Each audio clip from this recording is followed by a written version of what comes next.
الرحمن الرحیم الحمدللہ وحدہ والصلاة والسلام علی من لا نبی بعد وبعد۔ محترم بھائیوں، میں آج آپ لوگوں کو نماز سے متعلق چند باتیں بتاؤں گا۔ ہم میں سے بہت سارے بھائی نماز پڑھتے ہیں، بلکہ ہر مسلمان کو پڑھنا چاہیے، کیونکہ نماز یہ فرض ہے اللہ تبارک و تعالیٰ کی طرف سے، اور نماز چھوڑنے والوں کے لیے اللہ تبارک و تعالیٰ نے معافی نہیں رکھی ہے۔ اللہ کے رسول صلی اللہ علیہ وسلم نے ارشاد فرمایا، من ترک الصلاۃ متعمدا فقد کفر، جس نے جان بوجھ کر نماز چھوڑ دی اس نے کفر کیا۔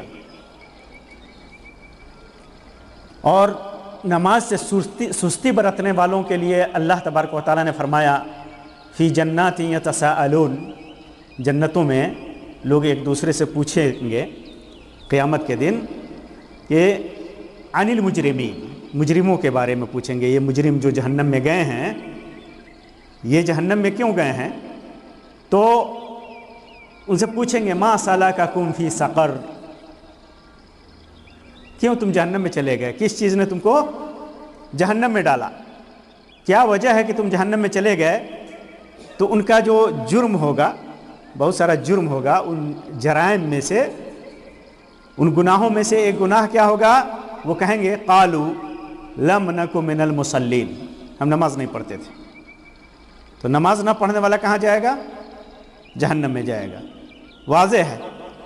پھر اس کے بعد یہ تو جو بے نمازی ہیں ان کا حال ہے، جو نمازی ہیں ان کے لیے بھی ہے۔